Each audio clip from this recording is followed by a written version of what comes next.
여러분, 하늘이 무너진다라고 하는 것은 우리의 삶 속에 엄청난 충격, 그 다음에 또 어려움, 고난 이런 것들인데요. 과연 예수 믿는 사람들에게도 이렇게 하늘이 무너지는 절망이 있을까? 하나님의 뜻대로 살려고 하는데도 불구하고 내 인생과 내 삶이 계속 꼬일 수가 있을까? 예수를 믿고 믿음으로 기도하는 그 삶임에도 불구하고 도저히 헤쳐나갈 수 없는 엄청난 절망이 엄습할 수가 있을까? 우리 마음속에는 그러면 안 된다고 생각하죠. 우리가 기도하는 사람인데, 하나님의 자녀들인데 이런 일이 내게 일어나면 안 되겠지. 그런데 우리가 바라보는 우리의 현실 속에서 내게 일어난 일은 아니지만 그러나 그리스도인들 가운데서 하늘이 무너지는 엄청난 충격을 겪는 경우들이 종종 있습니다. 안타까운 현실이죠. 오래전 울산에서 일어났던 사건 하나가 있어요. 엄마랑 딸이 새벽 기도에 가려고 집을 나섭니다. 여러분, 새벽 기도에 간다는 것 자체가 아무나 다 가는 것은 아니거든요. 특별한 열심이 있어야 됩니다. 그리고 뭔가 목적을 가진 사람들이 새벽에 기도하러 오지요. 성도들이 많아도 그 성도들 가운데 약 한 10% 정도만 새벽 기도 온다 그렇게 통계를 내기도 해요. 그러니까 중요한 사실은 새벽 기도를 오다가 교회 가는 길에는 횡단보도를 건너가는데 과속으로 달리는 엘란트라 승용차에 어머니가 치였습니다. 근데 이 승용차 그대로 달아나 버리고 말았어요. 뺑소니죠. 딸이 놀라가서 어머니를 부둥켜 안고 살려달라고 구조를 요청합니다. 바로 뒤이어서 타이탄 트럭이 과속을 하다가 또다시 모녀를 들이받았어요. 모녀가 졸지에 봉변을 당한 것이죠. 여러분, 이런 일이 어떻게 만들어지느냐? 예수 믿는 사람인데 몰래 캬바레에서 춤추고 나오다가 이런 일을 겪었다면 벌 받았다라고 말할 수가 있겠죠. 몰래 죄를 짓다가 봉변당하는 것도 아닙니다. 예수를 잘 믿어보기 위해서 신앙생활 잘해보려고 남들이 안 가는 새벽에 기도하러 갔다가 사고를 당한 것입니다. 물론 영혼은 구원받았겠죠. 이 사건 이후로 교회에 통지가 왔어요. 새벽 기도 조심하라. 특별히 횡단보도 건널 때에 무단 횡단하지 말아라. 이런 통지가 교회로 왔었거든요. 그분들의 영혼은 구원받았지만 이것을 제3자로 바라보는 사람들의 마음은 답답합니다. 가족들은 또 얼마나 고통스럽겠어요. 그리고 그 모녀가 출석하던 교회의 목사님과 성도들은 얼마나 괴롭겠습니까? 왜 이런 일이 우리 교회에, 우리에게 성도가 이런 일을 당했어야 괴로울 거예요.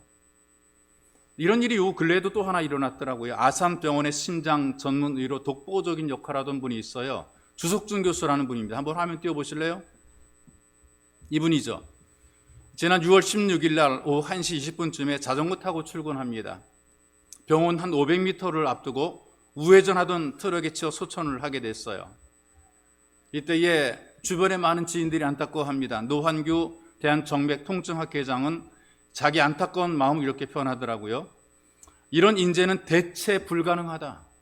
이 사람의 죽음이, 이 사람의 어떤 기술이, 능력이 탁월하다는 얘기, 아무도 대체를 못한다는 거예요.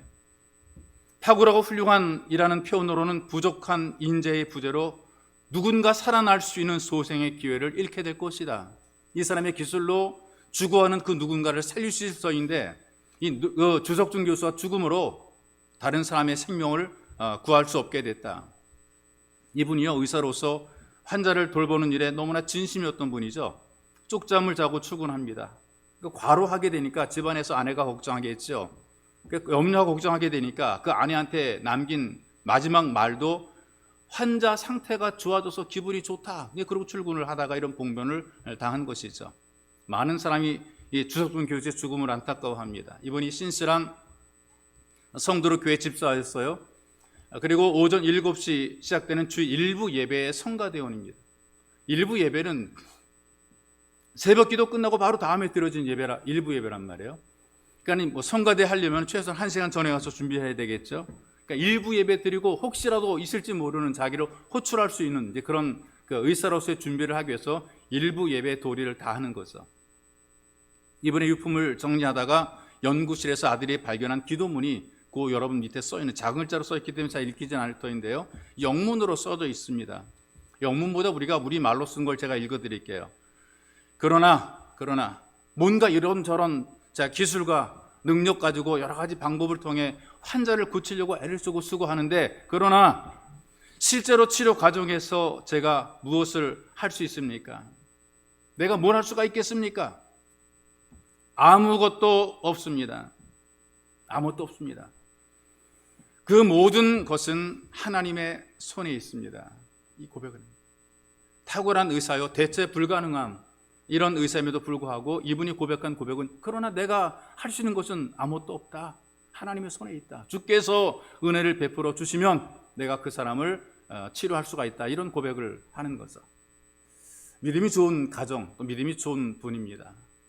예수를 잘 믿는 분들도 이런 어려움을 만나게 되면 정신적으로 신앙적으로 위기를 겪게 되죠. 여러분, 이런 그 위기를 극복해내는 과정이 바로 욥기에 기록이 되어 있습니다. 혹시 여러분들 가운데 나만 홀로 겪는, 나만 홀로 당하는 고난이다, 나만 홀로 하늘이 무너졌다 생각하지 마십시오. 성경에 보게 되니까 이미 우리보다 먼저 오래전에 믿음의 선배들이 하늘이 무너지는 절망과 고통을 경험했고, 또 우리 주변에 이렇게 열심히 살아서 사람들에게 존경받을 만한 사람들 가운데도 하늘이 무너지는 처절한 현실을 겪고 있는 것을 보게 돼요. 욥이 하나님께서 평가할 때에 최우수로 평가하는 것을 봅니다. 순전하고 정직해서 하나님을 경외하고 악에서 떠난 사람이라. 내가 욥과 같은 사람을 본 적이 있느냐? 사탄에게 질문하시는 하나님의 질문이에요. 이만한 인간을, 이만한 사람을 본 적이 있느냐? 사람들이 어떤 선한 일을 행하게 될 때 과도하게 미화를 하더라고요. 좀 조금 한 것도 엄청나게 잘하는 것처럼 표현하고 막 그래요. 그런데 성경을 보게 되니까요, 뭐 믿음을 돋보이게 하려고 뭐 대단하게 미화하고 그런 거 없어요. 있는 그대로 보여주는 것이죠. 부끄럽고 부족하고 못나고 약하고 악한 그들의 모습을 그대로 다 보여줍니다. 상처 입은 감정 다 보여줘요. 믿음이 있는 사람이 믿음이 흔들리는 것도 그대로 보여줘요. 열심히 있는 사람이 나약한 인간성 가지고 살아가는 것도 그대로 보여줘요. 존경받을 만한 사람이 굉장히 아주 부정적인 모습을 가지고 살아가는 것도 그대로 보여줘요. 믿음으로 살아가는 사람이 엄청난 불륜을 저지르는 것도 성경이 그대로 다 드러내 보여줘요. 여러분, 성경을 읽으면서 어려움을 만난 사람을 바로 이해하기 위해서 이 욥의 지혜를 우리가 배울 필요가 있습니다. 욥기 읽어보게 되면 병원에서 죽음을 선고받은 환자와 비슷한 심리 반응을 일으킨다 그래요. 어려움이 있을 때 절망하지, 분노합니다, 탄식하고 하소연합니다. 여러분, 우리나라 그는 치명적인 어떤 그 병을 앓게 되거나 판명이 되게 되면 환자한테는 잘 안 말해주고요, 보호자 오라 그래. 보호자 불러요. 보호자에게는 분명한 병명을 얘기해줘요. 끝났습니다. 앞으로 살 날이 한 3개월밖에 안 남았습니다. 그러니 퇴원시켜서 잘 먹이십시오. 누구한테 말하느냐? 환자 본인에게 말하지 않고 보호자에게 그런 말을 해주는 거죠. 그럼 보호자가 그 말을 할 수가 있겠어요? 괜찮대. 잘 먹으면 괜찮아진대. 우리 가서 잘 먹자고. 그렇게 해서 잘 먹인단 말이죠. 그래서 갑자기 죽음을 맞이하게 되죠. 근데 서양 사람들은 다릅니다. 치명적인 병, 당신 3개월밖에 못 살아. 그런 병이라도 환자한테 얘기해 주는 거예요. 당신은 분명히 얼마 살지 못해. 죽음을 준비하게 만드는 거죠. 1960년대 시카고 대학에 근무하던 엘리자베트 쿠블러 로스라고 하는 심리학자가 있어요. 이분이 쓴 책이 지금도 잘 읽혀집니다. 죽음과 죽는다는 것에 대해 책을 냈어요. 자, 환자가 의사로부터 시한부 인생을 선고받습니다. 당신 이제 얼마 살 날이 6개월 남았어. 그러면 사람들이 어떤 반응을 할까? 그 심리를 연구를 한 거죠. 그러니까 평소에 건강하던 사람이 병원을 찾았어요.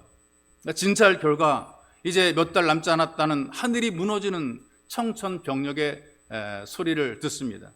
이때 건강을 자신하던 사람들은 너무나 놀란 경우들이 많다 그래요. 근데 이 반응이 어떻게 나오느냐? 처음에 그 소리를 딱 듣는 순간에 일단 의사의 말을 부정한다는 거죠. 그럴 리가 없어. 난 지금까지 건강하게 살았는데 나 그렇게 약한 사람 아니야. 이거 분명히 의사의 오진이야. 그러니 다른 병원에 가봐야 되겠어. 다른 병원에 간다는 거예요. 이 병원 저 병원 다니면서 그 병원이 자기 질병이 완벽하게 확인이 돼요. 그럼 두 번째로 어떻게 반응하느냐? 첫 번째는 그럴 리 없어. 두 번째는 화가 막 나는 거예요. 아니 왜 내가 이런 일을 당해야 돼? 세상에 나보다 나쁜 놈들이 얼마나 더 많은데, 응? 나쁜 놈도 잘만 사는데 왜 내 인생에 이렇게 불행한 일이 일어나야 돼? 그러면서 하나님이 계신 것이 맞아? 내가 기도를 안 했어? 헌금을 안 했어? 이런 불만이, 이런 어떤 분노가 막 일어난다 그래요. 갑자기 죽음이 닥치면 이런 분노가 일어난다 그래요. 그리고 이런 분노가 막 있다가 이 분노가 가라앉으면서 협상의 단계가 된다 그러죠. 하나님, 저를 고쳐주시면 내가 평생 주위에 살겠습니다. 나를 고쳐주면 내 재산의 반을 내가 주님께 드리겠습니다. 심지어 어떤 사람, 주님, 내 생명을 고쳐주면 내가 목사가 되겠습니다. 뭐 그렇게 하나님께 협상하는 거죠. 제발 내 생명만 살려주시면 내가 뭔가를 하겠습니다. 얼마 남지 않은 자에게 생명을 걸고 하나님께 협상할 때 좋은 거 다 하겠다고 협상하죠. 근데 이게 안 들어지는 경우들이 대부분이거든요. 그 다음 단계로 가게 되면 영적 침체에 빠지게 됩니다. 그러니까 뭔 말도 귀에 들어오지 않게 돼요. 아무리 격려해줘도 좋은 말 해줘도 귀에 들어오지 않게 돼요. 일종의 우울증세를 경험하게 되는 거죠. 만사 귀찮아지게 되고 뭐 밥도 먹기 싫어지게 되고 누구의 말도 안 들으려고 그러고, 그러다 이제 마지막 단계가 뭐냐, 다 포기하고 주어진 죽음을 그대로 받아들인다는 것입니다. 믿음이 좋은 사람 욥, 하나님께서도 욥 많은 사람 보았느냐고 칭찬한 욥. 그런데 욥도 하늘이 무너지는 고통을 경험하죠. 사업체 싹 무너져 버립니다. 자식도 싹 죽어버립니다. 아내는 욕하고 떠나버립니다. 이럴 때 심적인 변화가 나타나는 것입니다. 자, 여러분, 이렇게 이 성경 속에서 우리에게 주는 교훈은 이것입니다. 믿음이 좋아도, 대단한 믿음이 좋아도 때론 분노할 수 있다. 이걸 우리에게 가르쳐주고 있어요. 욥이요, 하늘이 무너진 현실에 분노하거든요. 20절 말씀을 보게 되니까 어찌하여 고난 당하는 자에게 빛을 주셨으며 마음이 아픈 자에게 생명을 주셨는고. 나 지금 하늘이 무너지는 이 고통의 현실, 고통의 시간들인데 나 이거 도무지 인정할 수 없다, 못 받아들인다. 왜 내게 이런 일이 일어날까? 라고 하는 분노의 마음이고 거부하는 것이죠. 반항하는 것이고 갈등하는 것입니다. 이게 믿음이 좋은 사람일수록요, 분노의 증세가 더 심각하게 나타날 수가 있어요. 어떻게 나타나요? 주님, 내가 주님이 열심히 예배했습니다. 주님께 충성한 결과가 이것밖에 안 됩니까? 이런 마음이 이제 든단 말이죠. 보십시오. 세상에서는 예배를 안 드리고 자기 멋대로 사는 사람도 얼마나 잘 됩니까? 내가 뭘 잘못을 많이 했습니까? 내가 왜 하늘이 무너질 만한 고통을 당할 만한 이런 일을 내가 한 적이 있습니까? 이게 억울한 거예요. 거짓말도 잘하고 남도 잘 속이고, 그런데 돈 잘 벌고 잘 살고 건강하고 막 그래요. 근데 자기는 정직하게 살려고 그러고 진실하게 살려고 하고 예배 잘 드렸음에도 불구하고 하늘이 무너지는 현실이란 말이죠. 그러니 억울한 것이죠. 내가 이런 고통을 겪을 때의 이유를 알 수 없을 때 더 울분이 생기는 것입니다. 성경에서 가르쳐주는 하나님이 어떤 하나님입니까?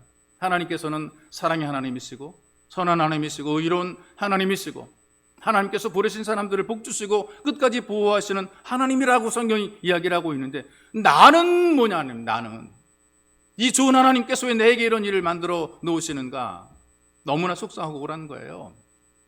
이런 일들이 성도들에게도 일어날 수 있어요. 신실한 여집사님인데요, 남편을 갑자기 잃었어요. 이분이 목사님 붙잡고 이런 말을 합니다.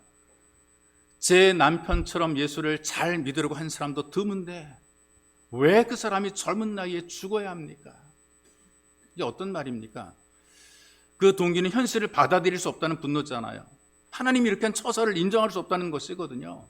그런 분노의 마음이 속에서 일어날 수 있거든요. 목사님 가족도 마찬가지인데요. 신실하게 목회하던 목사님입니다. 40대 후반에 갑자기 세상을 떠났어요. 가족이 정신적인 고통을 받습니다. 특별히 고등학생이던 아들이 분노하는 거죠. 우리 아버지가 뭘 잘못했습니까? 복음 전하고 굶주리고 농촌교회를 돌아다녔습니다. 그런데 하나님이 살아계시면 이런 일이 일어날 수가 있습니까? 이 교회를 떠나버렸어요. 오랜 세월 지나도 교회로 돌아오지 않고 있어요. 왜? 너무나 믿을 수 없는 하나님, 우리 가정에 이렇게 엄청난 충격을 준 하나님, 우리가 그 하나님 어떻게 믿을 수가 있는가? 라는 충격 때문에 믿음으로 들어오지 못하는 것이죠. 하늘이 무너지게 될 때에 믿음이 큰 사람들도 분노의 감정이 일어날 수가 있어요. 믿음이 여린 사람들은 주님을 떠날 수 있습니다.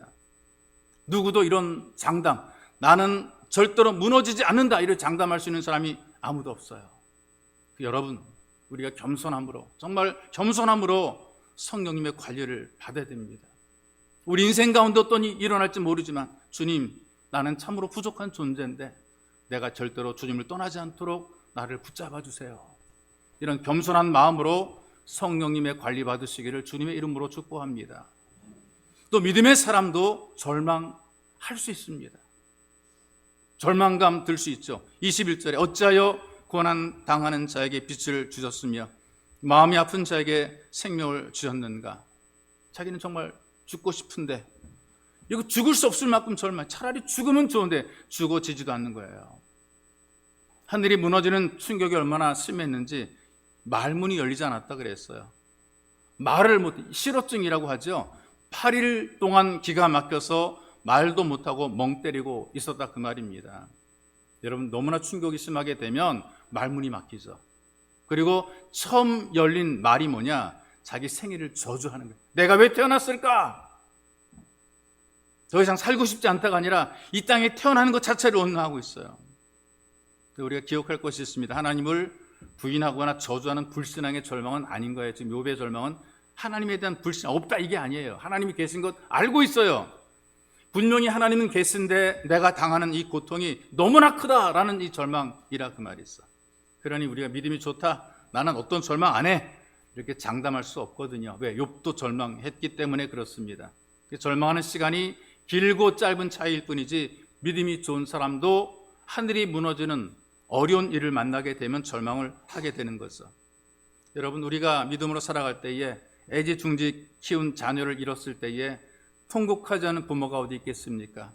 기도로 시작한 사업인데 다른 사람에게 그냥 넘길 때에, 다른 사람에게 속아서 빼앗기게 될 때에 이런 현실 앞에 믿음이 휘청거릴 수밖에 없단 말이죠. 너무나 고통이 크니까 차라리 죽었으면 좋겠다라는 절망이 마음속에 들어오게 되는 거죠. 이게 목회자에게도 이런 생각이 있다 그래요.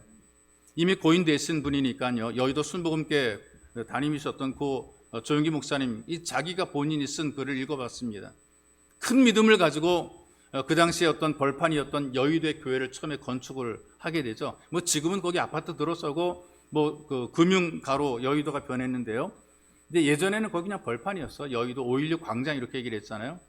근데 거기에 이제 교회를 세웠어요. 그리고 자금을 해서 아파트도 함께 이제 옆에다 건축을 했죠. 여기 이제 아파트 분양을 위해서요. 이게 분양이 돼야 그 돈을 가지고 교회 건축 자금도 이제 되고 이렇기 때문에 함께 시작을 한 겁니다. 근데 분양이 안 되는 거예요. 이 허허벌판에 누가 들어오려고 그러겠어요.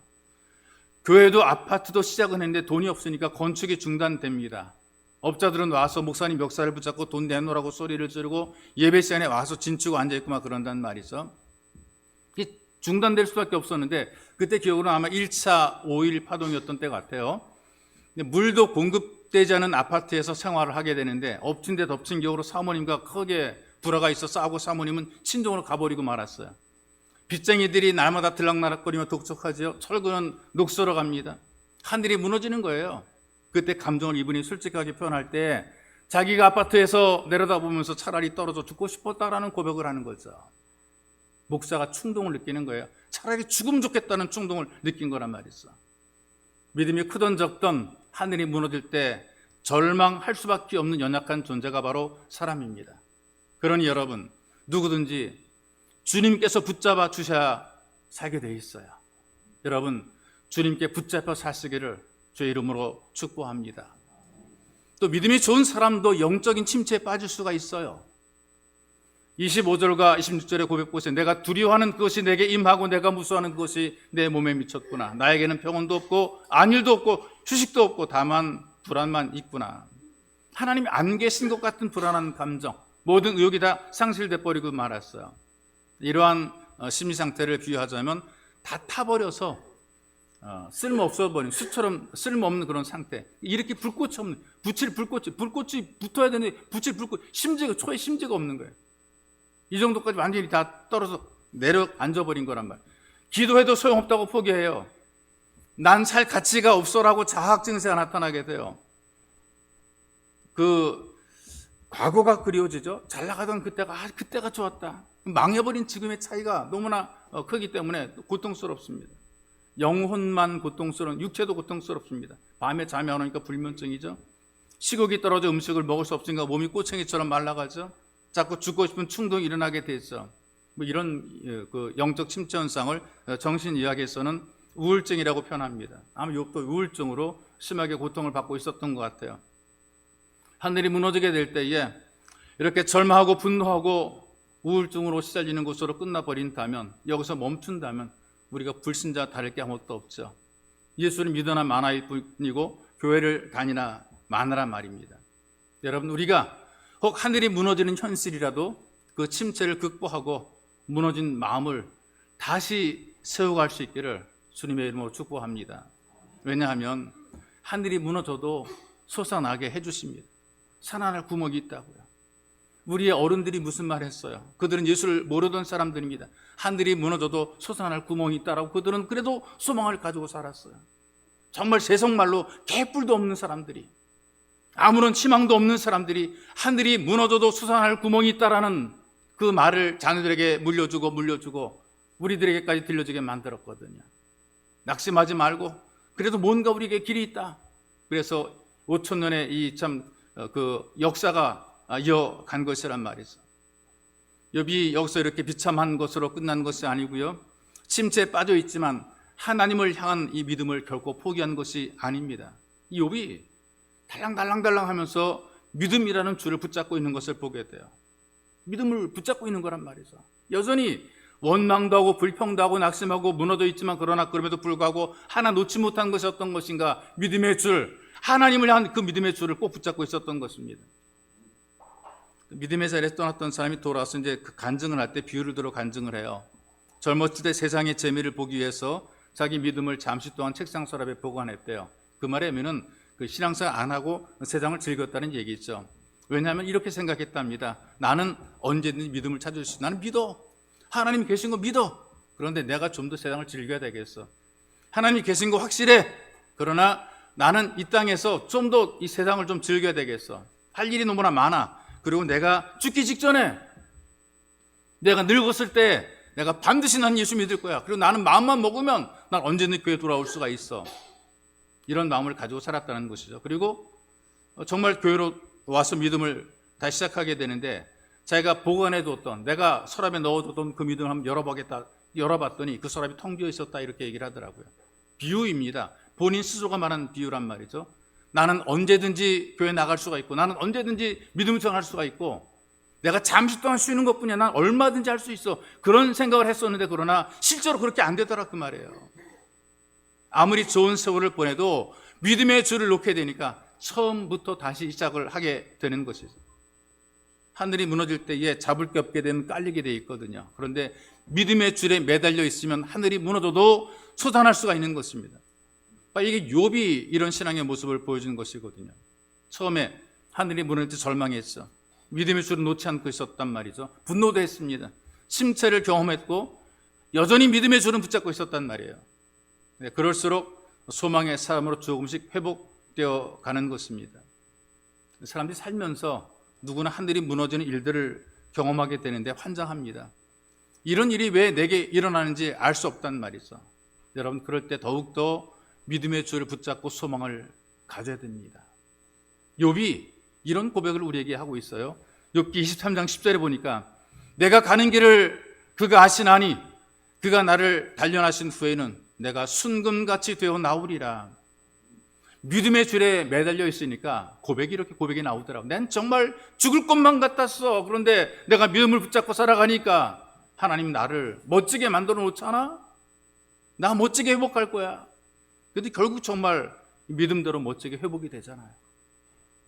사업의 2배가 다시 회복이 되고, 10명의 자녀가 다시 만들어지게 되고, 새로운 가정을 꾸리게 되고, 여러분, 믿음의 줄에 매달려 있게 되면 그는 다시 살아날 수 있는 소망이 생기게 되어 있습니다.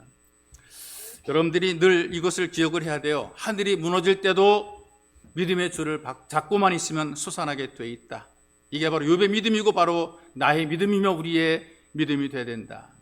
그래서 하늘이 무너질 때 솟아나는 비결은 바로 믿음입니다. 하나님께서 우리를 바꿔놓으시니, 좋게 바꿔놓으시는 거예요. 절망을 뒤집어서 소망으로 바꿔놓으시는 거예요. 무너진 걸 뒤집어서 달되게 만들어 놓으시는 거예요. 요즘에 잘 보이지 않았는데요, 제가 중고등학교 다닐 때 보게 되면 손으로 술을 놓는 장식들이 굉장히 많았어요.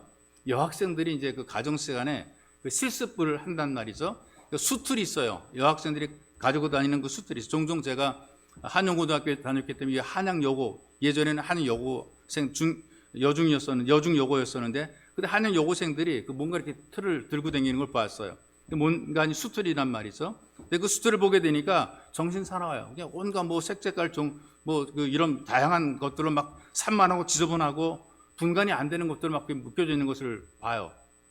그런데 같은 수틀인데 그 수틀을 뒤집어 놓게 되면 달라지게 돼 있어요. 수틀의 뒷면은 뭐 그냥 엉터리 뭐가 뭔지 모르는 거예요. 그런데 그걸 뒤집어 놓게 되니까 꽃이 피어 있고 나비가 날아다니고 숲이 우거지고 막 물이 흐르고 사슴이 있고 멋진 작품이 있는 거란 말이죠. 여러분, 우리가 믿음의 줄을 붙잡고 있게 될 때에 우리는 다시 일어설 수 있는데 하늘이 무너지게 되면 정신이 하나도 없잖아요. 이 수틀의 뒷면처럼 막 얽히고 설키고 절망, 분노, 침체 이런 것도 얼룩되어 있어요. 근데 믿음의 줄을 붙잡고 하나님을 떠나지 않게 되니까 하나님께서 그걸 뒤집어 놓으시니까 멋있는 작품이 되는 것이죠. 욥의 인생 자체가 완전히 무너진 인생입니다. 다 깨진 인생입니다. 하나님께서 그걸 뒤집어 놓으셨어요. 뒤집어 놓으시니까 다 회복이 되는 거예요. 여러분, 하늘이 무너진다고 해도 여러분들 믿음의 줄을 붙잡고 하나님의 멋진 작품들이 되시기를 주님의 이름으로 축복합니다. 우리 기도합시다. 기도할 때에 우리 자신을 돌아보고 말씀을 기억해 보기 원합니다. 때로 우리가 살아갈 때에 삶의 현실이 우리가 원하는 대로 되지 않아서 속상할 수 있고 우리가 분노할 수 있죠. 때로는 정말 죽고 싶을 만큼 절망감이 우리에게 들어올 때가 있어요. 뭔가 좀 하고 싶은데 영적인 탈진이 돼서 침체에 빠져서 매우 우울합니다. 그냥 다 만사 귀찮아질 수가 있죠. 이게 다 하늘이 무너지는 과정입니다. 하늘이 무너질 때 거기 깔리지 않고 다시 솟아나는 믿음의 사람이 되기를 여러분 기도합시다. 하나님, 지금 나의 현실이 하늘이 무너진 듯 무겁고 힘들고 어렵고 벅찬 현실인데 나를 잡아주시고 나를 인도하셔서 내가 다시 하늘이 무너져도 솟아나게 만들어 주옵소서. 이런 믿음, 이런 각오, 이런 결단으로 하나님께 부르짖어 기도하기 원합니다. 함께 기도하시겠습니다. 살아계신 하나님 아버지, 우리가 믿음으로 살고 하나님을 고백하며 살지만 우리가 살아가는 삶의 현실이 때로는 남남하고 답답하고 속상하고 괴로울 때가 있습니다. 하나님 아버지, 남들에게 말하지 않고 살지만 그러나 우리의 삶의 현실에는 하늘이 무너지는 절망이 들어올 때가 있고 하늘이 무너지는 아픔과 하늘이 무너지는 속상함과 답답함이 우리에게 엄습할 때가 있습니다. 이럴 때 전능하신 하나님 아버지, 우리가 분노하는 곳으로 머물지 말게 도와주시고 절망하는 곳으로 우리가 주저앉지 말게 도와주옵소서. 죽고 싶을 만큼 절망하지만 그러나 여기에 머물지 말게 도와주시고 아무것도 하기 싫고 기도도 하기 싫고 예배도 드리기 싫고 교회도 나가기 싫지만 그러나 하나님 아버지 여기에 머물지 말게 도와주시고 하늘이 무너질 때 다시 믿음으로 우리가 무너진 하늘에 쏟아나는 이 놀라운 기적을 시험하게 만들어 주시옵소서. 나의 현실이 하늘이 무너진 것처럼 무겁고 힘들고 어렵고 벅찰 수 있습니다. 하나님, 이때 나를 잡아주시옵소서. 은혜의 손길로 잡아주시고 우리가 믿음의 줄을 붙잡고 살아갈 때 주님 우리를 이끌어줘서 무너진 삶의 현실을 극복해낼 수 있는 능력과 성령의 충만함 부어주시기를 하나님 간절히 원하며 소망합니다.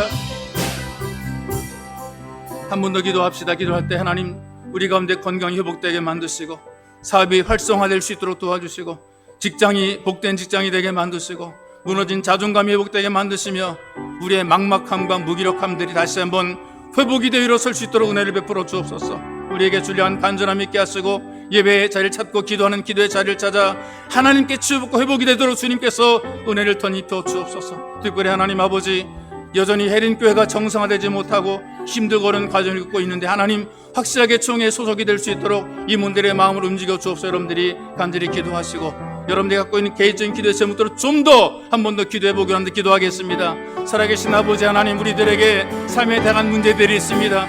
우리 가운데는 건강이 약한 사람들이 있습니다. 몸이 불편한 사람들이 있습니다. 원컨대 하나님 아버지, 예배를 드릴 수 있도록 예배의 자리를 찾을 수 있도록 하나님이여 건강이 회복되게 만들어 주시옵소서. 힘써 주님의 일을 감당할 수 있도록 뭔가 일할 수 있도록 주님 건강 주시옵소서.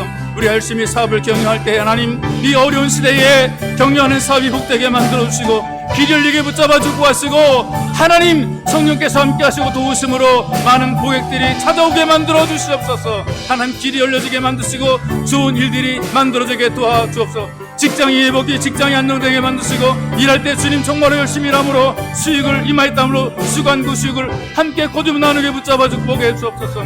이것저것 해도 안 되므로 주님 우리가 마음의 자존감이 무너져 있습니다. 우리의 이런 무너진 자존감의 옥대에 붙잡아 축복해 주시고 하나님의 자녀로서 있게 살게 만들어 주옵소서. 너무나 막막합니다. 무기력합니다. 그러나 여기 일어서게 붙잡아 축복해 주옵소서. 다시 한번 이러한 간절함이 우리에게 있도록 붙잡아 축복하시고 예배의 자리를 새롭게 만들어 주옵소서. 여전히 회복되지 못한 대림께 불쌍하게 해주시고 하나님 거룩한 기름 부으시는 함께 하소서. 회복의 은혜가 넘치게 만들어 주시옵소서. 살아계신 아버지, 복음이 들려지고 예수로 인해서 구원받는 복음의 역사가 구원의 역사 만들어지는 교회와 나라와 이 세계가 될 수 있도록 복 내려주시고 예수 가족된 우리가 이 땅에 살 때 주눅들지 말고 당당한 하나님의 자녀답게 살아갈 수 있도록 은혜를 덧입혀 주옵소서. 때로는 우리가 믿음으로 살아 답답한 현실이 우리 앞을 가로막지만 주저앉지 말게 도와주시고 우리에게 지혜를 주시고 길 열어주시고 현재의 고난을 믿음으로 인내하며 극복해내도록 우리를 도와주시옵소서. 특별히 주님, 젊은이들의 가슴이 뜨거워지게 하시고 기꺼이 주를 헌신할 수 있도록 은혜를 덧입혀 주옵소서. 우리 마음에 간절함을 주어서 예배의 자리를 찾고 기도의 자리를 찾아 하나님의 은혜를 능력을 체험할 수 있도록 도와주옵소서. 보배로 오신 예수님의 이름으로 기도하옵나이다. 아멘.